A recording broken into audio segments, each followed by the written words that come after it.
Hey everyone, welcome back. Ready for another deep dive. Today we're tackling something that's probably on a lot of minds out there. You know, how to make that retirement income last. It's a big one, for sure. It really is. And we're zeroing in on one specific piece of marketing today. It's for something called the EstateShield 10. Okay. It's a fixed index annuity from a company called American Equity. I've heard of them. Yeah.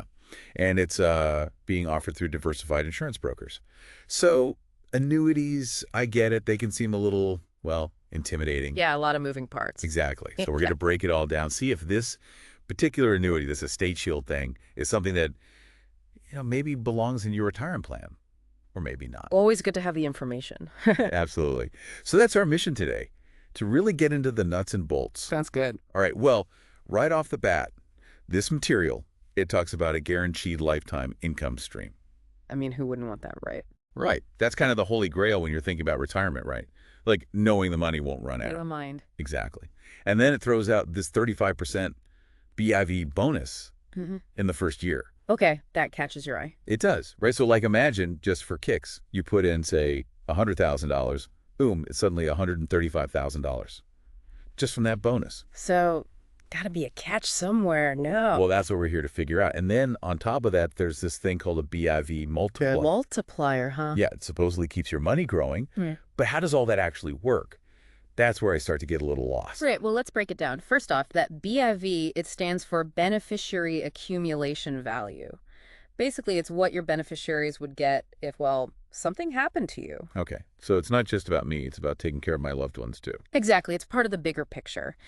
Now, that 35% bonus, that's a one-time thing on your initial investment.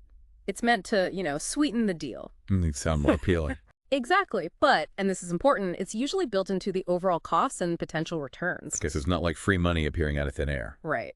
And that BIV multiplier, it's a way to potentially increase that beneficiary value over time, but the specifics, the rules, the calculations, they can get pretty complex. And they vary depending on the actual contract.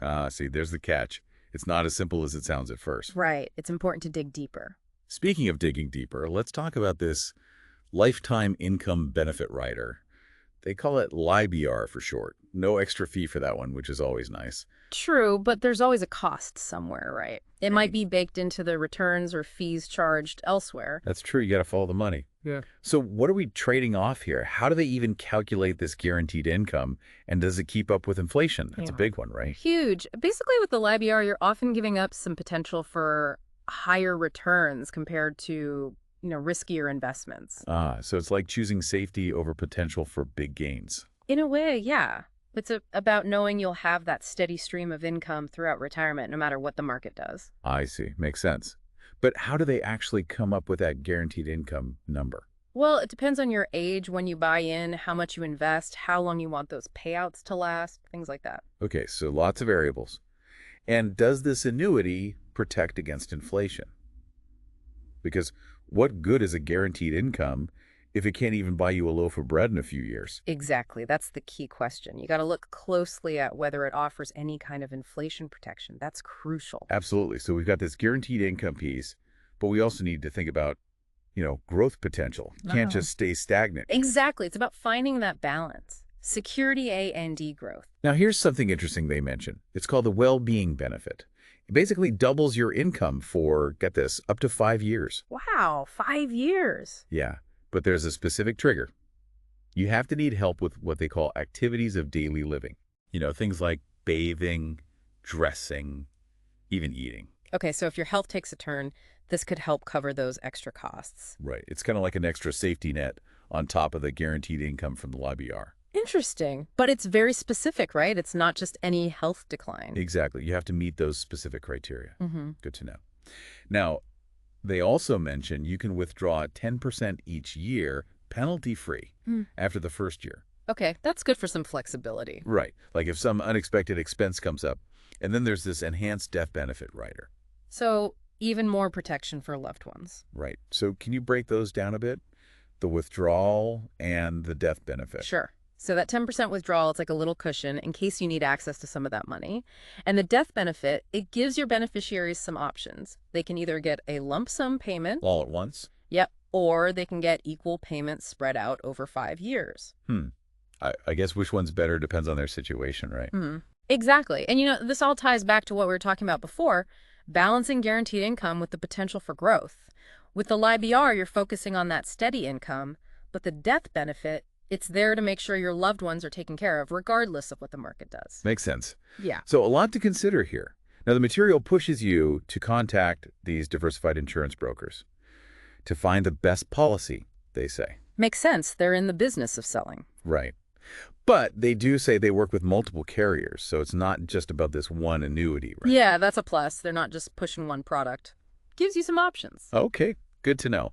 But even with choices, I'm guessing you'd still recommend, not jumping in head first based on just marketing stuff. Oh, absolutely. I mean, we've learned a lot about this particular annuity today, the EstateShield 10, but you've got to do your homework.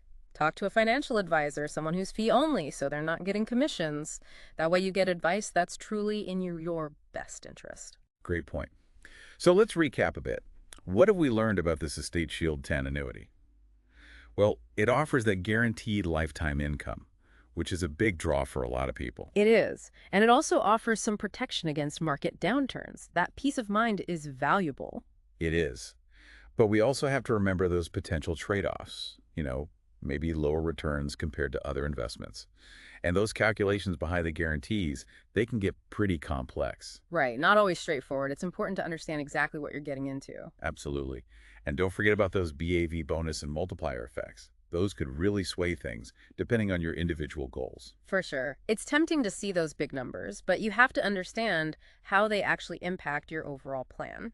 Great insights today. I think the big takeaway is, true financial security in retirement, it often takes a diversified approach. Absolutely. And annuities like this one, they can be a piece of that puzzle, but they're not a magic bullet. They're not one size fits all. Exactly. Take your time, do your research, and make sure any financial product you choose, it really lines up with your personal goals and how much risk you're comfortable with. Solid advice as always. Thanks for joining us on this deep dive. Anytime. And to all of you listening, thanks for tuning in. We'll see you next time for another deep dive.